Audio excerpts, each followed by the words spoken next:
Doctor Mohammad Yunus তার স্ত্রীকে কতটা ভালোবাসে আপনি কল্পনাও করতে পারবেন না। ডক্টর মোহাম্মদ ইউনূস একটি সাক্ষাৎকারের মধ্যে বলেন যে আমার স্ত্রী প্রথম জীবনে অনেক সুস্থ ছিল, জাহাঙ্গীরনগর ইউনিভার্সিটির প্রফেসর ছিল, তখন আমি তাকে বিয়ে করেছি। তার চেহারার দিকে তাকালে আর চোখ ফিরাতে মনে চায় না, কিন্তু আস্তে আস্তে সে বার্ধক্য উপনীত হয়ে গেল, প্রচন্ড অসুস্থ হয়ে গেল, এমন অসুস্থ হয়ে গিয়েছে ডক্টর মোহাম্মদ ইউনূস বলছে যে আমার স্ত্রী প্রস্রাব পায়খানা পর্যন্ত নিজেরটা নিজে করতে পারে না, আমি তাকে প্রস্রাব পায়খানা করিয়ে দেই, তাকে আমি গোসল করিয়ে দেই, তার কাপড়গুলি পর্যন্ত আমি নিজে ধুয়ে দেই, তাকে পরিয়ে দেই। ডক্টর মোহাম্মদ ইউনূস বলেন যে আমি প্রচন্ড ব্যস্ততার মধ্যে থাকলেও আমার স্ত্রী যেমন বায়না করতো আমাকে ছাড়া খেত না, এখনো পর্যন্ত সে আমাকে ছাড়া খায় না। এবং সবচেয়ে আশ্চর্য লেগেছে আমার কাছে এই কথাটা, ডক্টর মোহাম্মদ ইউনূস বলেন যে আমার স্ত্রী মানসিক ভারসাম্যহীন রোগী, সে পৃথিবীর কাউকে চিনে না, হঠাৎ অসুস্থ হয়ে পড়েছে, এরপরে যখন সুস্থ হলো মানসিক ভারসাম্যহীন রোগী হয়ে গেল, সে পৃথিবীর কাউকে চিনে না, ছেলে মেয়ে আত্মীয় স্বজন সে কারো কথা তার মনে নাই। কিন্তু আশ্চর্যের কথা হলো সে শুধুমাত্র গোটা পৃথিবীতে একমাত্র একজনকে চিনে, সেটা হচ্ছে আমি, তার স্বামী। একজন স্ত্রীকে একটা মানুষ কতটুকু ভালোবাসলে পরে মানসিক ভারসাম্যহীনতায়, এবং সে যখন প্রচন্ড অসুস্থ,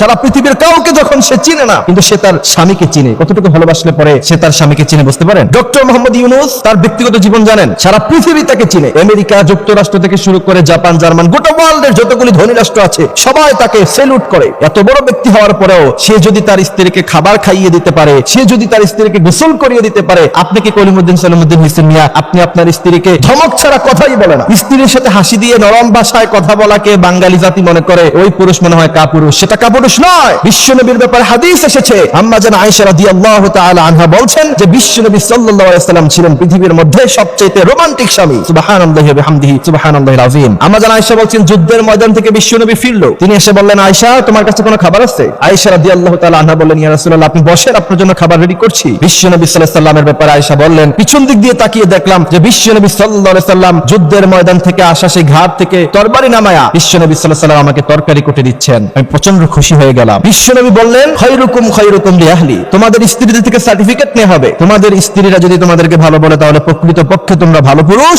আর না হয় তোমরা পৃথিবীর সবচেয়ে খারাপ পুরুষ। কারণ একজন স্ত্রী জানে তার স্বামী কতটুকু ভালো, এবং স্ত্রী বলতে পারে তার স্বামী কতটুকু খারাপ। সুতরাং স্ত্রীদেরকে ভালোবাসতে হবে, বিশ্বনবী সাল্লাল্লাহু আলাইহি ওয়াসাল্লামের আদর্শ।